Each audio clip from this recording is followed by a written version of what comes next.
सिद्धिभ्यः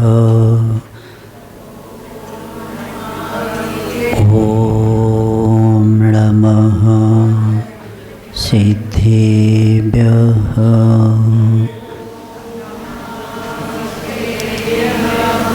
ॐ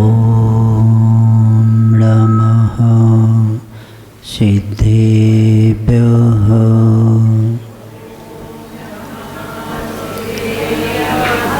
ऋभो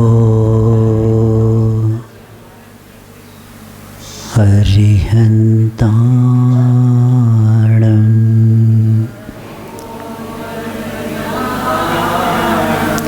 ऋभो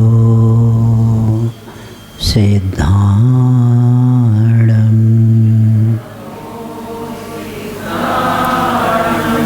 ऋभो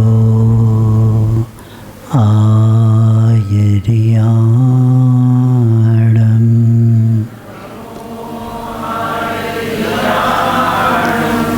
ऋभो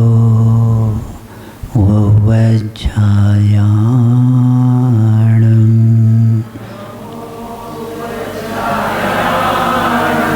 ऋभो लोये सवसाहुलम्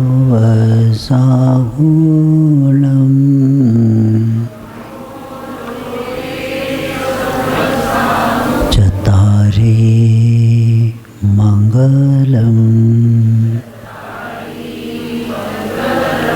हरिहन्ता मङ्गलम् सिद्धा मङ्गलम् साहु मङ्गलम् केवलीपन्नतो धम्मो मङ्गलम्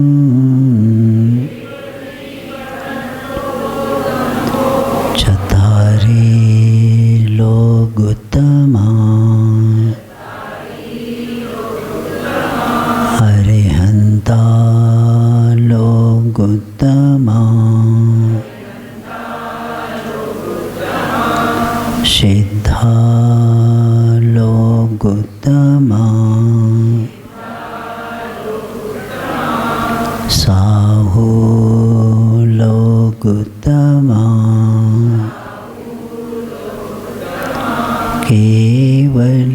केवलीपन्नतो धम्मो लोगुत्तमो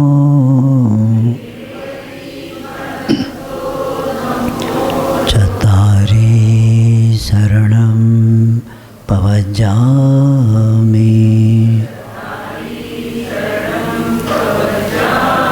अर्हन्ते शरणं पवजामि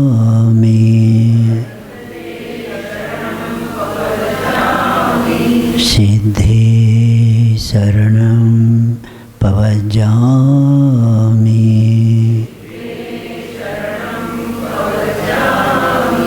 साहु शरणं पवजामि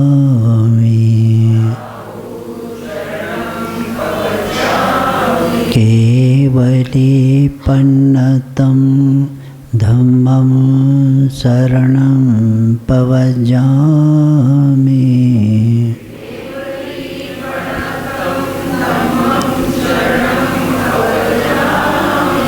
तीन भुवन में सार वीतराग विज्ञानता शिव स्वरूप शिवकार नमो त्रियोग संहार के।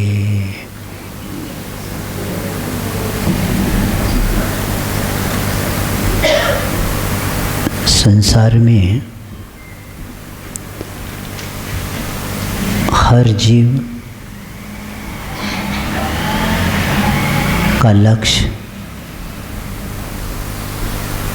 सुख का रहता है, लेकिन सुख के साधन का ज्ञान नहीं होने के कारण दुख के ही साधन को इकट्ठा करते रहता है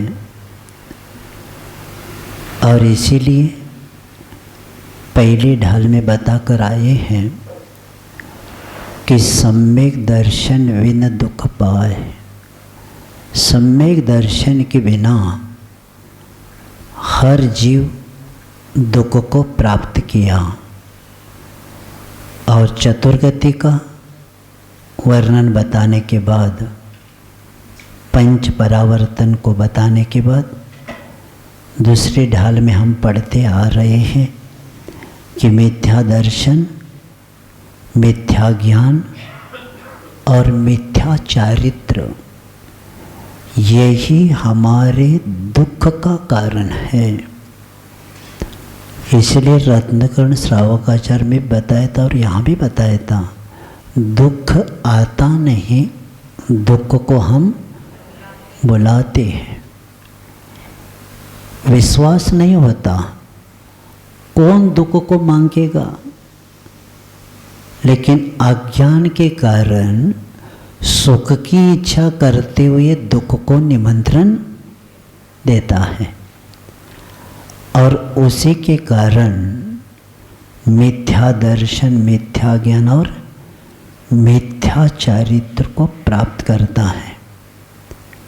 कल हमने एक वेदना आपके सामने रखा था मैंने कि आपका भी सब टीवी और मोबाइल में घूम रहा है। माता पिता ने बच्चों को ज्ञान नहीं दिया तो सौरभ भी सलीम बन गया और कितना अहित करके लिया, खुद का भी, पत्नी को भी बताया, मुस्लिम बनाया, बच्चों को भी बनाया। ये कौन इसका जिम्मेदारी है? हम पहला कौन से धर्म का कहने के बाद पहला शब्द आता है कौन? माता पिता। किसका लड़का शब्द आता है, पहला कौन से धर्म का आता है? तो जैन आ गया। बाद में किसका लड़का, तब सब मालूम हो जाता है। हम लोगों ने जब जैन धर्म में जन्मने वाला व्यक्ति कहाँ तक पहुँच जाता है? संस्कार के अभाव में। इसलिए आप लोगों को सावधान रहना है कि बच्चों के ऊपर धर्म के संस्कार देना ही पड़ेगा। नहीं देंगे, अब इसके बाद का तो वातावरण और भयानक होता जा रहा है। आपके बच्चे और आपकी बच्चियां सिटी से पढ़ने के लिए जा रहे, लेकिन लौटेंगे नहीं, इसकी गारंटी है ही नहीं। तुम कितना भी करते जाओ, क्योंकि हर लोगों को, हर माता पिता को बस बाहर भेजना यही लक्ष्य बना और खुद तो गांव में पढ़े। मुझे बता रहे थे जो अपने संस्था है ना, कितने लोग बड़े डॉक्टर, इंजीनियर बड़े बड़े बन गए यहाँ पढ़ाई करके, और तुम्हारा लड़का यहाँ नहीं चलता। तुम्हारी संस्था और तुम्हारे लड़के को नहीं, वो संस्था ठीक नहीं। अरे तुम तो चलाते हो, और सब डॉक्टर इंजीनियर वहीं से बने और अभी नहीं चलता क्योंकि पैसा ज़्यादा हो गया। और बच्चों को भी आदत दिलाया आपको, बेटा हाँ जाओ, बाहर जाओ। इसीलिए संस्कार ही बड़ा धन है।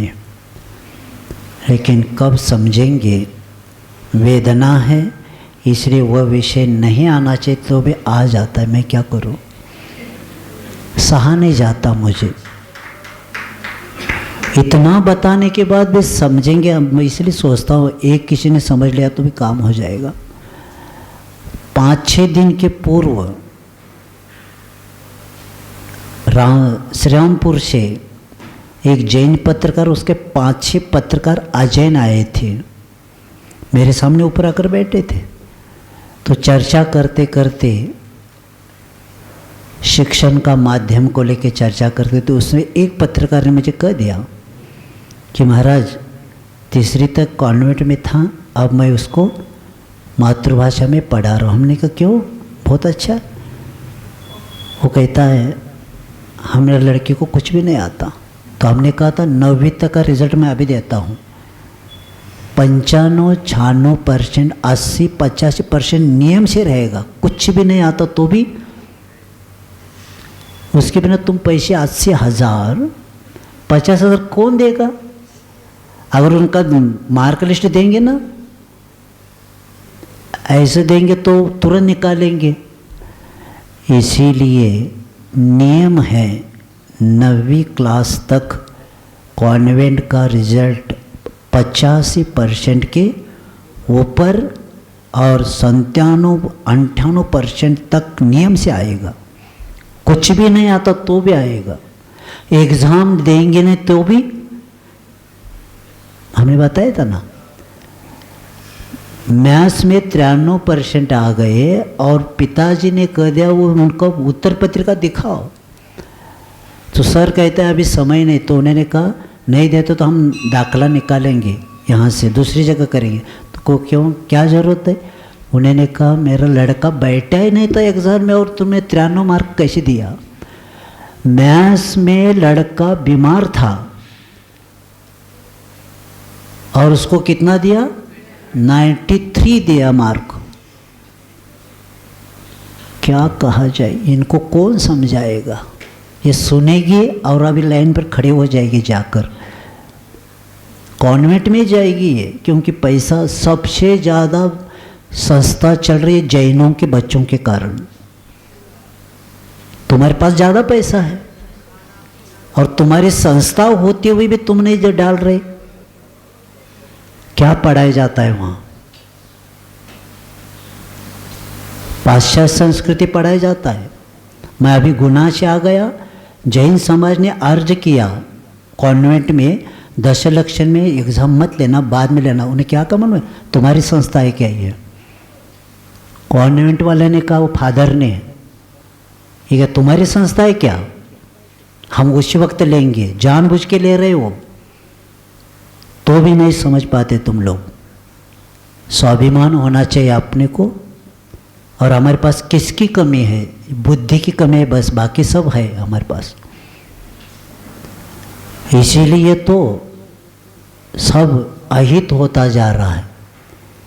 इसलिए सावधान हो जाना। इतने समाज के अच्छे अच्छे लोग हैं, एक बार मीटिंग तो ले लो। और सब पढ़ी लिखी जितने माताएं वो भी इकट्ठे बार मीटिंग ले लो। 100 रुपये भी नहीं लगा, 10वीं तक हम लोग गए। 50 रुपये भी लगा होगा, 50 भी नहीं।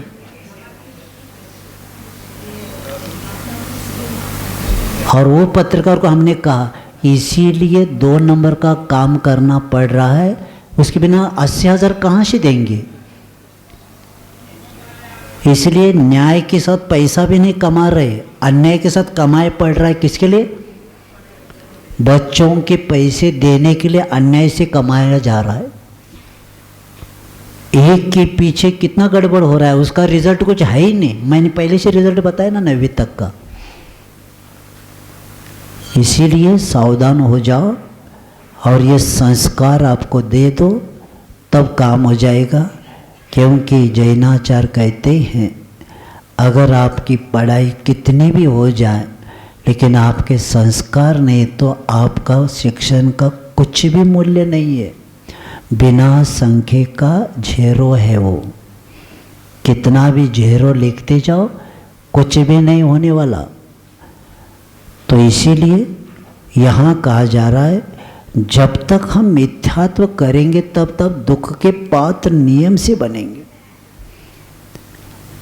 और इसीलिए उस मिथ्या दर्शन में जीव के प्रति भी और जीवादि तत्व के प्रति भी जो विपरीत श्रद्धान है वही अग्रहित मिथ्या दर्शन है।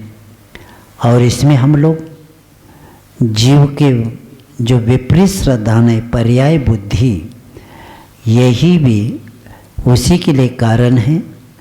अजीव तत्व का श्रद्धान भी हम सुन के आए कि शरीर की उत्पत्ति को आत्मा की उत्पत्ति मानना, शरीर के नाश को अपने मानना, आत्मा का नाश मानना, यही अजीव तत्व का विपरीत श्रद्धान है।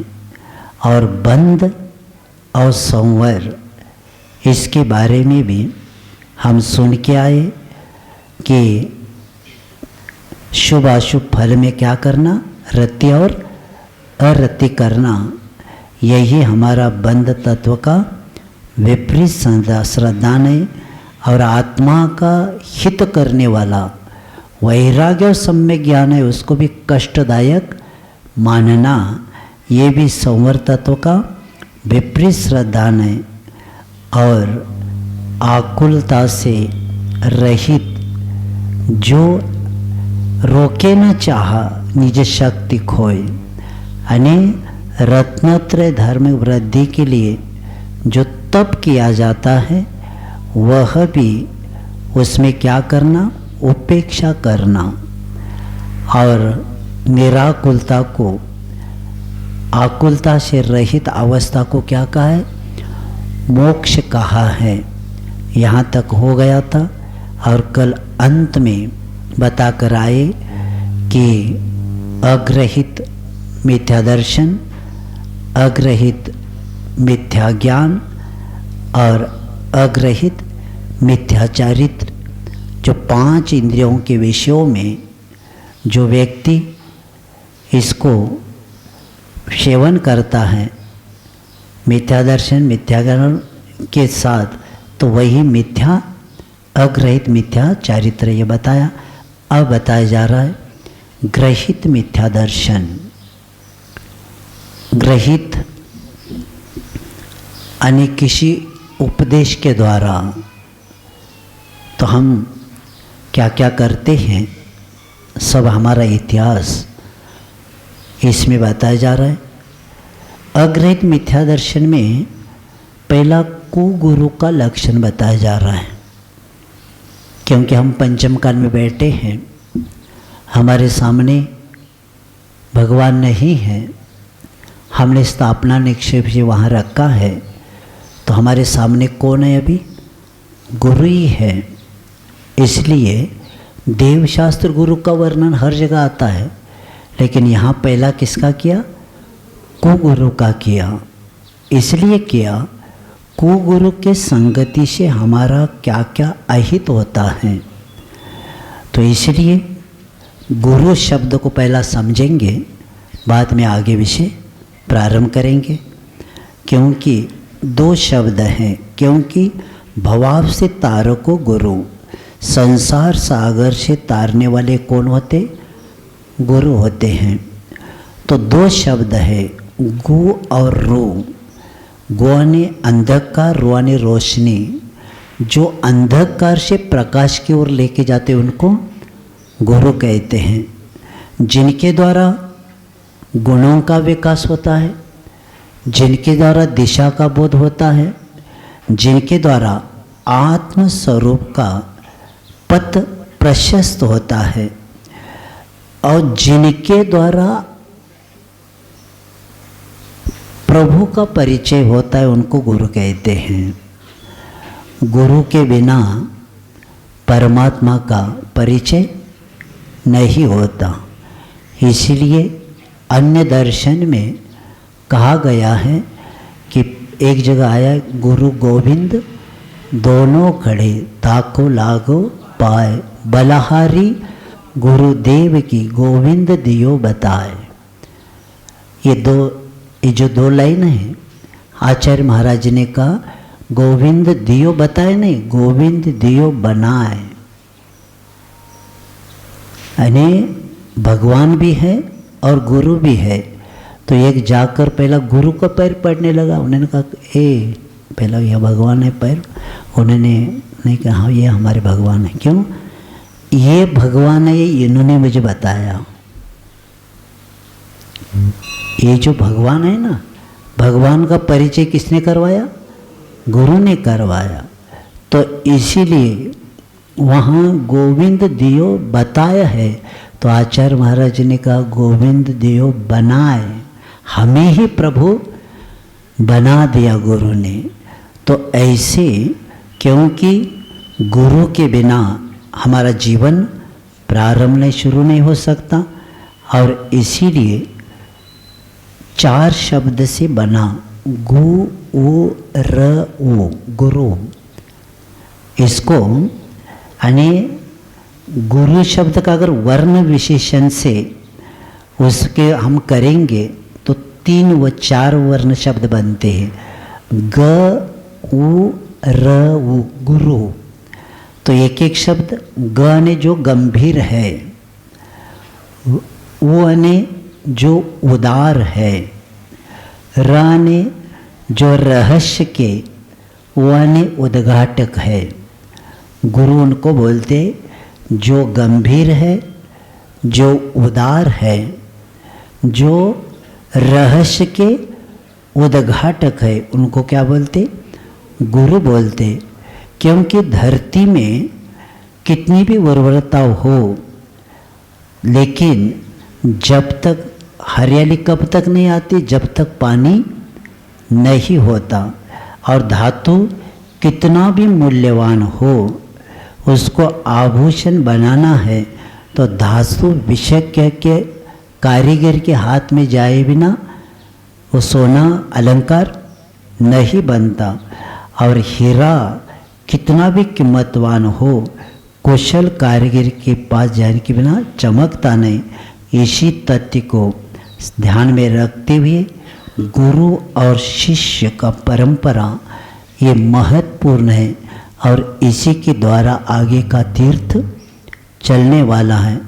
तो ऐसे गुरु और गुरु की व्याख्या आचार्य समदबद्ध महाराज जी ने बताया है कि विषयासा वसाति तो निरारंभो परिग्रह ज्ञान ध्यान तपोरक्त तपस्वी स प्रशस्यते। विषय की आशा के लगाव से जो दूर है, विषय आशा वसा अतीत, यानी इंद्रियों के आशा से जो वश से जो अतीत हुए हैं, और जो निरारंभ परिग्रह, आरंभ जो नहीं करते, क्योंकि आरंभ करने वाला नियम से परिग्रह को है। क्या होता है? कोई कहेगा मैं परिग्रह का त्याग कर रहा हूं और इधर कमाई भी कर रहा है, तो क्या परिग्रह कम होगा क्या? तो क्या करना पड़ेगा? परिग्रह कम करना है, बढ़ाना नहीं है, तो आरंभ बंद करना पड़ेगा। इधर आरंभ भी कर रहा है और इधर परिग्रह कम करना चाहता है। तो इसीलिए निरारंभ परिग्रह, और उनका काम क्या? ज्ञान ध्यान तप में रत रहते बसदा। क्योंकि ज्ञान ये महत्वपूर्ण है, व्यक्ति को समीचीन मार्ग पर जाने का लिए जो दिशा बताने वाला वह ज्ञान होता है। और ज्ञान ध्यान, और ध्यान के बिना आत्मा को हम स्थिर नहीं कर सकते। और तप, और 12 प्रकार के तप को तपने वाले वे मुनिराज होते हैं, और इन्हीं के द्वारा ये कार्य होता है। तो ऐसे गुरु की व्याख्या सामान्य से बताया, और भी विषय है आगे मैं बताऊंगा। अब इसका उच्चारण हम लोग करेंगे। जो कुगुर कुदेव कुधर्म सेव,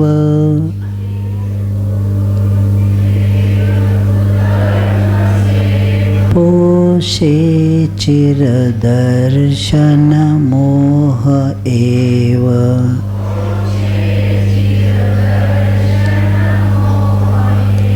अंतर रागादिक धरे जेह,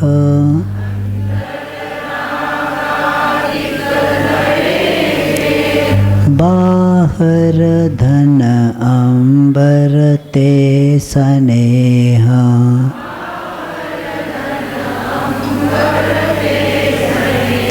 धारे कुलिंग लहि महत भाव,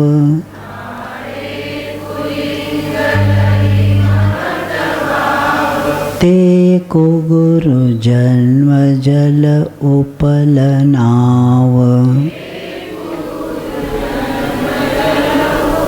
पढ़ेंगे जो को गुरु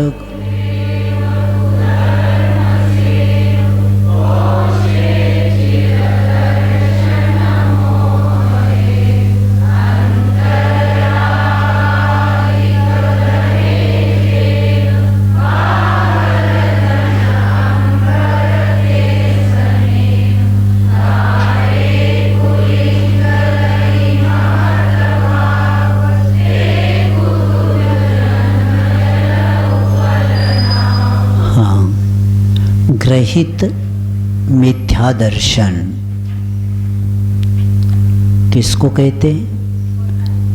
को गुरु, को देव और को धर्म का सेवे, उसका सेवन करना ही ग्रहित मिथ्या दर्शन है। चिर पोसे चिर दर्शन मोहएव, और इसका सेवन करता हुआ बहुत काल तक दर्शन माने मिथ्या दर्शन को ही पुष्ट करता रहता है। जितना हर रोज मिथ्या क्रिया होगी उतना मिथ्यात्व क्या होता जाएगा? पुष्ट होता जाएगा। क्योंकि अगर खांसी है और दही नहीं छोड़ता, या जो उसके लिए बाधक है ऐसे पदार्थ को खाता भी जा रहा है और मेरा खांसी कम हो जाए, कहाँ से होगा? तो उसको पुष्ट करता रहता है। उसी तरह हर रोज मिथ्यात करने वाला व्यक्ति, उसकी बुद्धि, विचार और विवेक उल्टा ही चलेगा। आप कितना भी समझाने की कोशिश करेंगे ना, वो कहता है मुझे सब पता है,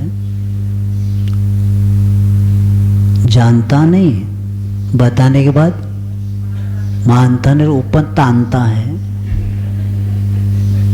पहला जानता कुछ है ही नहीं, वो कहता है मुझे सब पता है, और एक दिन भी प्रवचन नहीं सुनता, क्योंकि कर्म कहता है नहीं यहाँ नहीं बैठना, इसमें बैठेंगे तो संसार कम हो जाएगा, अपने कोपरा थोड़ी छोड़ना है।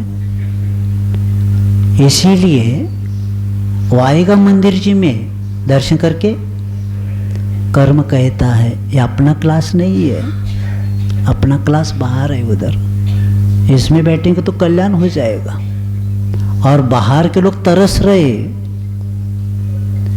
आपका यहाँ का प्रवचन कहाँ कहाँ सुन रहे मालूम है?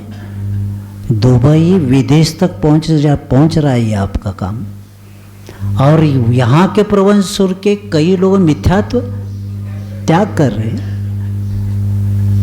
जल में मीन प्यासी, क्या?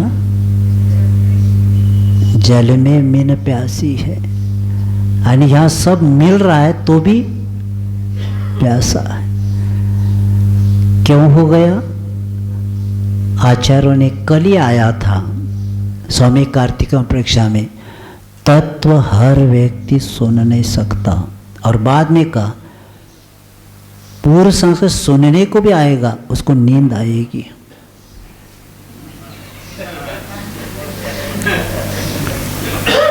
और बाद में सुन भी लेगा लेकिन श्रद्धा नहीं करेगा,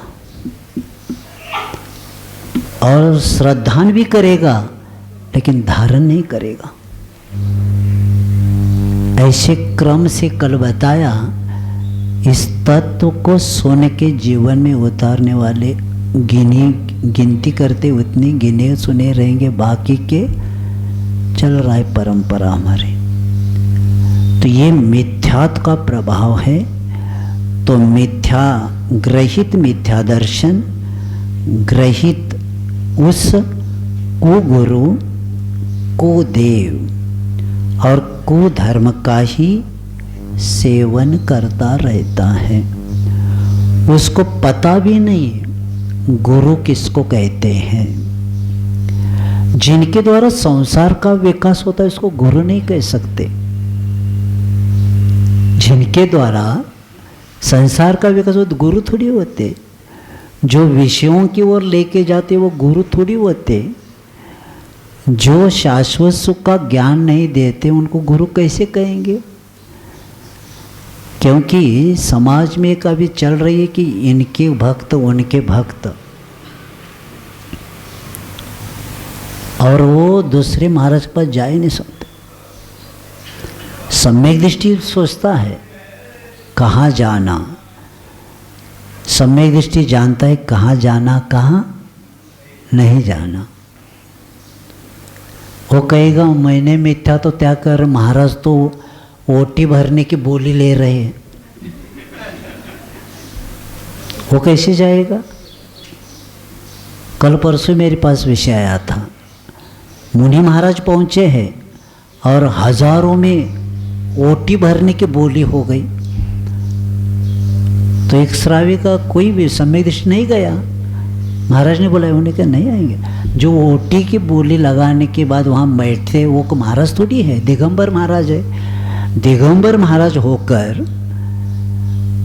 अगर देवी की ओटी भरने की बोली में और सबको अनुमोदन दे रहे तो आप अपने कपड़े क्यों उतारा? जब आपने कपड़े को पाप माना, परिग्रह माना और कपड़े वाले की पूजा की बात करते तो कौन आएगा आपके पास? इसीलिए परीक्षा सब अपना अपना पैर का जान के ले ले हम कहाँ खड़े हैं। आचार्य महाराज जी एक बार बता रहे थे अमरकंटक में कि नवदा भक्ति होती है उसके पात्र है क्या, इसलिए अपने को टटोलना है हर समय। तो कुगुरु, और यहाँ लक्षण बताया अंतर रागातिक धरे जे, जिनके अंतरंग में क्या होते हैं कि रागादिक भरा हुआ रहता है, अने राग द्वेषादि होते, और बाहर प्रत्यक्ष में धन अंबर, जिनके पास पैसा भरा हुआ बैंक बैलेंस, और इनका बैलेंस चला गया, उधर का बैलेंस बढ़ गया तो साधु का बैलेंस बिगड़ गया, है ही नहीं बैलेंस में। क्योंकि धन की इच्छा किसको रहती है? जिसका परिवार होता है, बाल बच्चे परिवार होता है, उसके लिए पैसे की जरूरत। साधु को एक पै की भी जरूरत नहीं होती। इसलिए वहां आया है मूढ़तम आवर्त सग्रंथारंभ हिंसानाम संसारा वर्तवर्ती नाम। कहाँ आए? रत्नकर्ण श्रावकाचार में आए, वहाँ आवर्त शब्द आया है। अने साधु की पैसे की वो दृष्टि भी नहीं हो जाना चाहिए, तब जाकर निर्ग्रंथ रूप, निर्ग्रंथ शब्द है, निराने नष्ट हुआ है, ग्रंथाने परिग्रह, उसको निर्ग्रंथ बोलते हैं। ग्रंथाने परिग्रह। आचार्य हमारे गुरु महाराज जब ज्ञान सागर महाराज जी ने समय सार का वाचना करवाया और मुनि विद्यासागर जी को समय सार का इतना अच्छा अध्ययन करवाया, जब समय सार पूर्ण हुआ तब लोगों ने पूछा आपने गुरु महाराज से समय सार सीखा, आपको कैसा लगा? मुझे समय सा ग्रंथ भी ग्रंथ लगने लगा। सो रहे क्या? अने समय सार ग्रंथ भी परिग्रह लगने लगा। मैंने समय सार भी अलग किया। इसको कहते हैं समय सार के अंतरंग में उतारने वाले कंठस्थ वालों का नहीं है, हृदयस्थ वालों का काम है ये। और आचार्य महाराज जी ने जो समय सार की किताब निकली ना, सांगानेर से छपी, उसमें लिखा है अंतरंग में अपना वक्तव्य कि जिस दिन गुरु ने समय सार पूर्ण किया उस दिन समय सार ग्रंथ भी मुझे क्या लगने लगा? परिग्रह रखने लगा। तो इसको कहते समय सार। और ऐसे उस परिग्रह से दूर होना ही साधु का पहला कर्तव्य होता है। और जो धन और अंबर यानी कपड़े वगैरह से स्नेह यानी प्रेम आसक्ति रखते हैं और क्या मानते? महत भाव महात्मा पने को मेरे जैसा कोई साधु है ही नहीं पाकर कुलिंग खोटे वेशों को धारण करते हैं, वे कुगुरु कहा जाता है। क्योंकि पैसा क्या नहीं करता, परिग्रह। और इसके पहले वहाँ आया था स्वामी कार्तिक से, परिग्रह वही रखता है जिसके प्रति जो पंचेंद्र विषयों से प्रभावित रहता है। जो पंचेंद्र विषयों से प्रभावित नहीं होता वह कभी भी पैसा रख नहीं सकता। और कौन रखता है? जो पंचेंद्रिय से प्रभावित है वही परिग्रह रखता है, इसलिए रखता है। उसके बिना आगे का काम उसका होता ही नहीं। और जिसको इसकी जरूरत नहीं वो क्यों रखेगा? और इसीलिए धन अंबर ते सने ऐसे खोटे वेश को धारण करता है। वो कौन है? कुगुरु है। और कुगुरु को उपमा किसका दिया है? जन्म जल उपल नाव। ऐसे कुगुरु के लिए संसार रूपी समुद्र में उपल ने पत्थर के नौका का समान बताया है। बहुत अच्छा छाड़ालाकार ने जो उन मार्ग पर चलते उनके लिए एक ही शब्द लिखा, कौन सा? उपल नाव यानी पत्थर की नौका। पत्थर की नौका क्या करती? खुद डूबती है, बैठने वालों को भी डुबा देती। और इधर तो गुरु तरन तारन जहाज, ते गुरु मेरे उर्वसो। कौन? जो तरन तारन जहाज, जो खुद तैरे दूसरों को तैराते हैं। अने तीर्थ और सर्वोत्कृष्ट तीर्थ, ये दो शब्द स्वामी कार्तिक अनुप्रेक्षा में आया है। तो उन्होंने कहा कि ये जो तीर्थ है हमारे सिद्ध क्षेत्र, ये तीर्थ है। और सर्वोत्कृष्ट तीर्थ कौन है? तो उन्होंने बताया ये तीर्थ जड़ है। ये तीर्थ को वंदना हम कर सकते, लेकिन उन्होंने बताया सर्वोत्कृष्ट तीर्थ है तो रत्नत्रयधारी मुनिराज। क्यों बताया?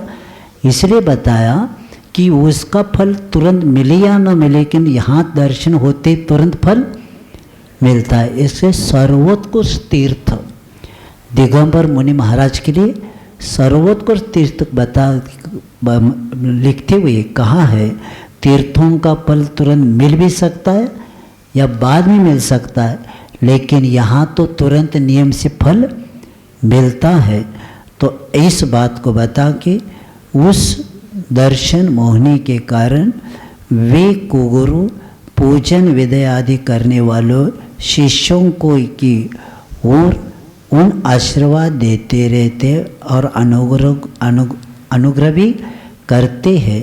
और तिरस्कार अनादर आदि करने वाले लोगों को क्या शाप आदि देते रहते हैं। और जिसने राग द्वेष परिणाम पाए जाते हैं और बाहर में तो वे वस्त्र मड आदि जो होते पदार्थ ये ममत्व भाव रखते हैं। इसके ऊपर क्या रखते हुए ममत्व भाव रखते हैं। और ऐसे धारण करने वालों को हम कैसे गुरु, क्योंकि लिंग दो प्रकार के होते, एक कुलिंग और जिनलिंग। लिंग कितने प्रकार के? दो। एक कुलिंग, यहाँ एक शब्द आया ना कुलिंग, लही महत भाव। तो लिंग दो प्रकार के होते, एक कुलिंग और एक जिनलिंग। जिनलिंग उसे कहते हैं कि जिनेंद्र भगवान के द्वारा बताए हुए लिंग को जिनलिंग कहते हैं। और उसके 3 प्रकार होते, मुनिलिंग, क्षुल्लक और आर्यक आदि के को लेके कहते हैं। इसके अलावा कोई लिंग जैन दर्शन में नहीं होता। और मुनिलिंग की पहचान क्या है? पिंची कमंडलू, संस्कार रहित शरीर, नग्नता और केशलोच। ये 4 महत्वपूर्ण हैं, क्योंकि इसमें केशलोच भी है, नग्नता भी है और स्नान व्रत है उनका, और पिंछे और कमंडलू। ये 4 चिन्ह हैं मुनि के, और इसी में अपना कार्य वे करते रहते। और इस तरह पैसे का संबंध, परिग्रह का संबंध रखना ही अपने जीवन को, जिनको जरूरत नहीं है, गृहस्थी के लिए ज़रूरत होता है लेकिन साधु को नहीं होता, इस बात को बता के कुगुरु का बताया। शंका उठ सकती है अन्य दर्शन में इसको भी कहाँ का बताया, मैं आपके सामने रख रहा हूँ। जैसे रामचंद्र जी, योग वाशिष्ठ में लिखा है, मैं यहीं से प्रारंभ करता हूँ। ना हम रामो न में वांछा विशेषो न में मन, शांतस्त मिच्छामि स्वात्म्यो जिनो यथा।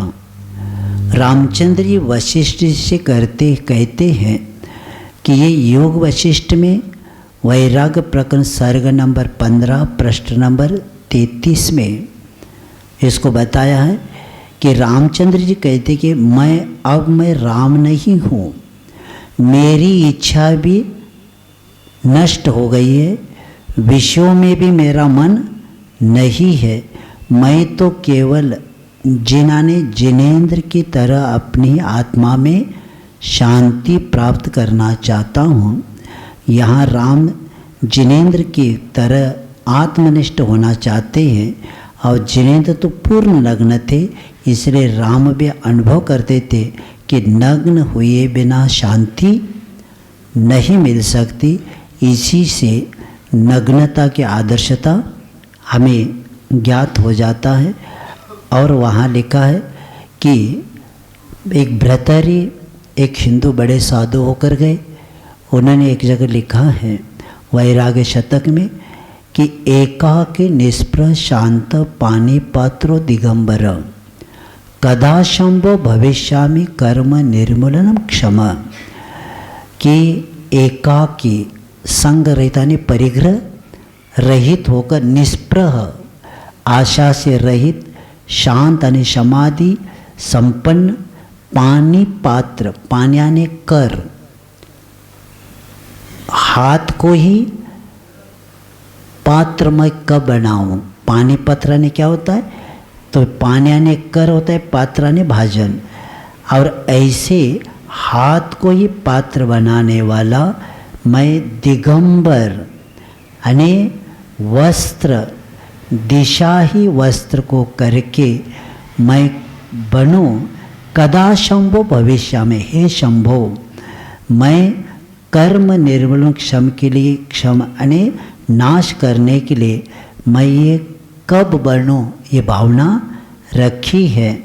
और यही बात वहाँ रत्नाकर यानी वैराग शतक में माना आया है कि साधु का लक्षण क्या होता है।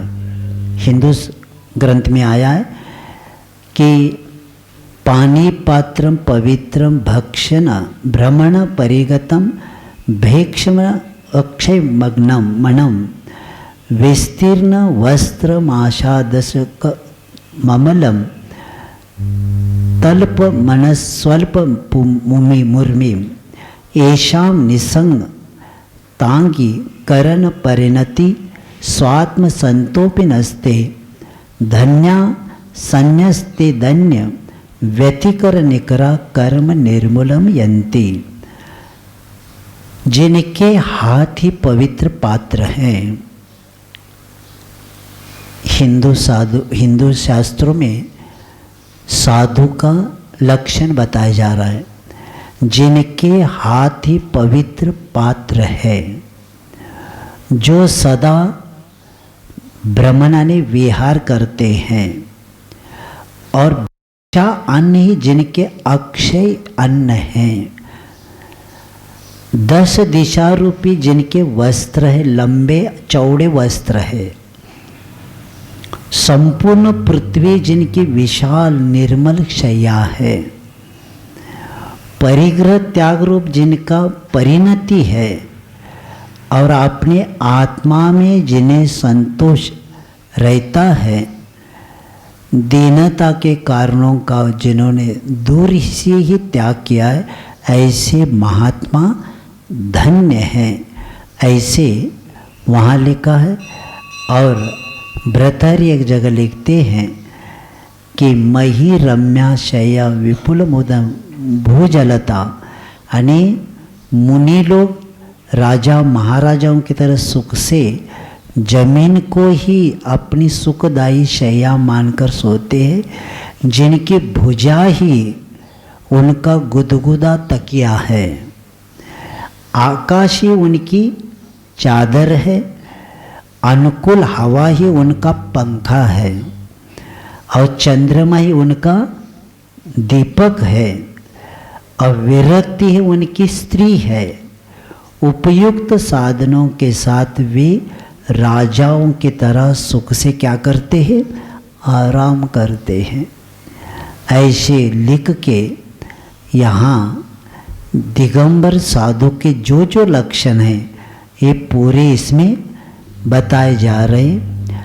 और एक उपनिषद में बताया है, यथा जात रूप धरो शुक्ल ध्यानो परायता, यानी जाबलो उपनिषद में बताया है सूत्र नंबर 7 में, यथाजात रूप धरो निर्घ्रंतो निष्परिग्रह शुक्ल ध्यान परायण, यानी यथाजात रूप जो निर्घ्रंथ रूप है, जो निष्परिग्रही है, इसी के द्वारा इस शुक्ल ध्यान की प्राप्ति हो सकती है। और हिंदू शास्त्र एक पद्म पुराण है, उसमें लिखा है अर्हंतो देवता यत्र निर्घ्रंतो गुरु उच्यते, यानी अर्हंत ही देव है और निर्घ्रंथ गुरु ही श्रेष्ठ है, ऐसे बता के वहाँ भी बताया। तो इस तरह अन्य शास्त्रों में इतना विषय है।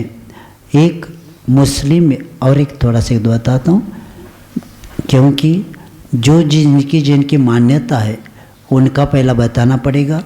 जैसे योग वाशिष्ठ का बताया, अब महाभारत में श्री कृष्ण जी का उदाहरण मैं आपके सामने रख रहा हूँ कि वीतराग निर्घ्रंथ मुनि का दर्शन भी कल्याणकारी होता है, और निर्घ्रंथ गुरु मिलना यही मंगल है संसार में। इसके लिए जब युद्ध का समय आ गया, अर्जुन थोड़ा टाइम कर रहे थे, तो श्री कृष्ण जी का जल्दी आ जाओ सामने। तो उन्होंने कहा इतनी जल्दी क्या है, आ जाओ देखो तो सामने से कौन आ रहा है। तो वहाँ लिखा है आरोहस्त रथे पार्थ गांडीविचे करे करो निर्जिता मेदिनी मन्ये निर्घ्रंतो यस्य सन्मुखे, महाभारत में ऐतिहासिक ऐसा प्रसंग उल्लेखनीय है कि हे अर्जुन, अब क्या देखते हो? धनुष, गांडीवी धनुष हाथ में लेकर रथ में सवार हो जाओ। सामने दिगंबर मुनि के दर्शन हुए हैं। इसका मतलब है अब तुम्हारी विजय निश्चित है कि पृथ्वी की विजय है, ऐसा संकेत है। यानी पृथ्वी हमने पूरी मिलेगी, ऐसे बताया। और शंकराचार्य विवेक चूड़ामणि में लिखते हैं कि जिस योगी के दिशा रूपी वस्त्र है अर्थात दिगंबर है, वही उस श्रेष्ठ अवस्थाओं में पूर्ण ब्रह्म दर्शन जनित आनंद प्राप्त कर सकते, क्योंकि दिगंबर रूप वाला ही क्या कर सकता है कि ब्रह्म दर्शन यानी आत्मदर्शन को प्राप्त कर सकते हैं। और हिंदू समाज में एक पंचाक्षरी स्तोत्र आता है जिसको नमः शिवाय बोलते हैं। तो उसमें 20 पंक्तियां हैं, यानी नमः शिवाय पंचाक्षरी स्तोत्र में 20 पंक्तियां हैं। उसमें 2 पंक्तियां आपके सामने मैं रख रहा हूँ। शुद्धाय बुद्धाय दिगंबराय। शुद्ध बुद्ध कोई है संसार में तो कौन है? दिगंबर रूप है। और ऐसे शुद्ध बुद्ध रूप दिगंबर ही है, इसके अलावा कोई भी नहीं। दिव्याय दिगंबर ऐसे कुछ से दूसरा स्तोत्र है, वो मैं भूल रहा हूँ। और ऐसे बताया है। और महाराष्ट्र में मुंबई में 21 से 27 जुलाई 1910 हिंदू समाज का 7 दिन का व्याख्यान साधु का सम्मेलन हुआ था। तो उसमें के नारायण स्वामी अय्यर जो BA LLB joint secretary theosophical society Madras के अध्यक्ष, तो इनके हिंदू धर्म पर जो 7 व्याख्यान हुए थे, तो अंतिम व्याख्यान जब उपसंहार के लिए खड़े हो गए तो उन्होंने यही कहा, Digambar is the higher stage of a sant. यानी साधुत्व की उत्कृष्ट अवस्था कौन सी है? दिगंबर ही होए, क्योंकि साधु को सब वस्त्र त्याग कर आकाश रूपी वस्त्र धारण करना चाहिए। और ये मुंबई के कीर्तन मासिक पत्रिका में मुझे एक जगह पढ़ने को मिला था। और ऐसे कीर्तन इसमें रामदास स्वामी जी का एक चरित्र आया था, वो भी थोड़ा सा हमें रेफरेंस के अनुसार मिला था। जब रामदास स्वामी जो शिवाजी महाराज जी के गुरु, तो उन्होंने जब अंत में समाधि धारण करने के लिए बैठ रहे थे, लेकिन उनका मन नहीं लग रहा था, तब उनको समझ में आ गया कि लंगोट छोड़ने के बाद ही क्या होता है? समाधि होती है। तो उन्होंने लंगोट पहला उतारा और समाधि मरण युक्त ऐसे देह का विसर्जन किया। तो इस तरह आपके महाराष्ट्र के भूदान के ग्रामदाता ऐसे कौन? विनोबा जी 31 जुलाई 1965 में सुबह 6 बजे कारंजा गुरुकुल में पहुंच गए। और गुरुकुल प्रणेता समंतभद्र मुनि महाराज के दर्शन करके वहाँ पहुँचने के बाद क्या चर्चा हुई वो भी मुझे बताना ज़रूरी है, क्योंकि विद्वान की चर्चा में क्या क्या एक दूसरे से बोलते हैं और बोलने के बाद भी एक दूसरे को किस दृष्टि से चर्चा करते, वो भी विषय आपके सामने रखना ज़रूरी है। क्योंकि ऐसे विद्वानों के शब्द हमारे लिए बहुत कार्यकारी होते हैं। तो जाते ही समंतर महाराज जी के दर्शन किए और दर्शन करते ही समंत महाराज जी ने कहा कि कैसा, क्या ठीक चल रहा है क्या?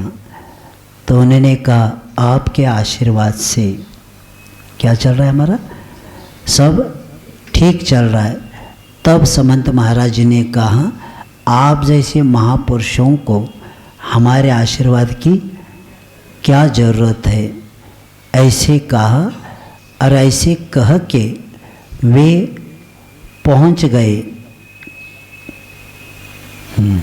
हाँ, यहाँ गया तो आपका आशीर्वाद। तो समंत महाराज ने क्या कहा, आप जैसे सत्पुरुष को परमात्मा का आशीर्वाद है, दूसरे के आशीर्वाद की क्या आवश्यकता है? ऐसे कौन का? समंत महाराज भी बहुत विद्वान थे। तो ऐसे कहा और वहाँ से वे दर्शन करके निकल गए अकोला। और अकोला में 3 बजे सभा में खड़े होते ही पहला शब्द विनोबा जी ने कहा, आज सुबह में एक सत्पुरुष का दर्शन करके आया। वे जैन साधु है, वृद्ध है। जैनों में बहुत लोग दिगंबर पंथी दीक्षा लेते हैं, वे दिगंबर पंथी है। दिगंबर यह यथाजात रूप है।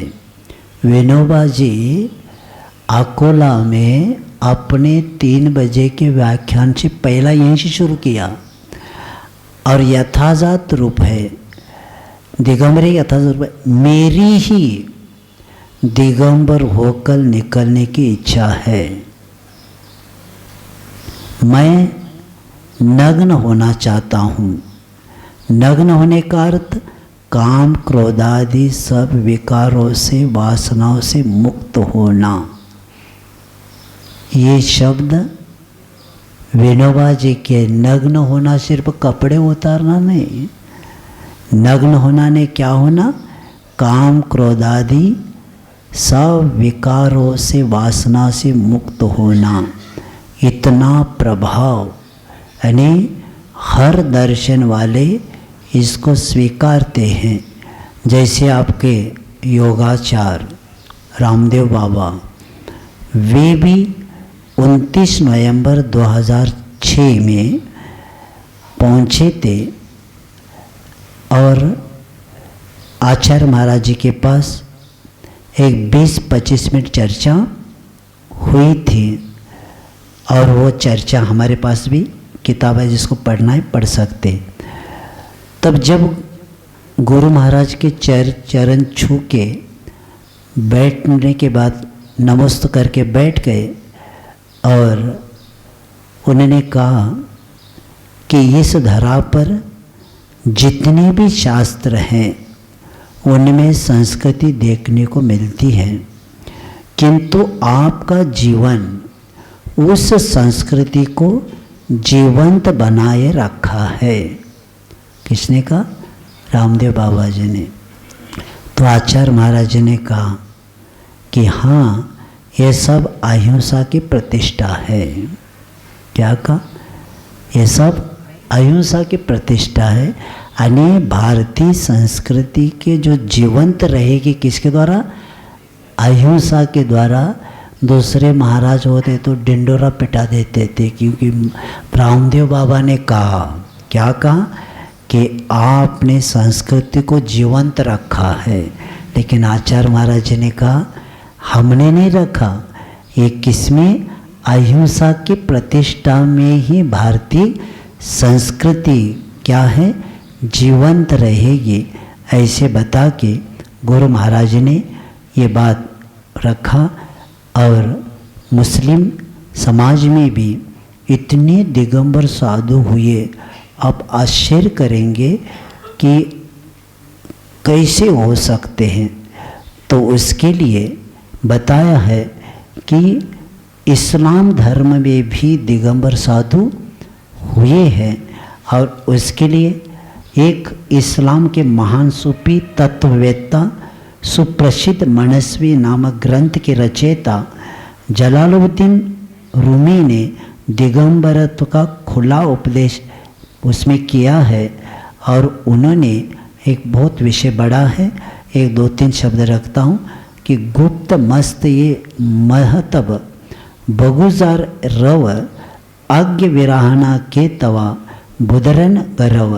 यानी कोई तार्किक मस्त नग्न दरवेश से आ उलझा, उसने साधारण से कह दिया कि जा अपना काम कर, और नग्न के सामने आप टिक नहीं सकता, क्योंकि वस्त्रधारी को हमेशा धोबी की फिक्र लगी रहती, किंतु नग्नता को जो होता है वही उसका नग्न तन ही जिसका दैवी प्रकाश है।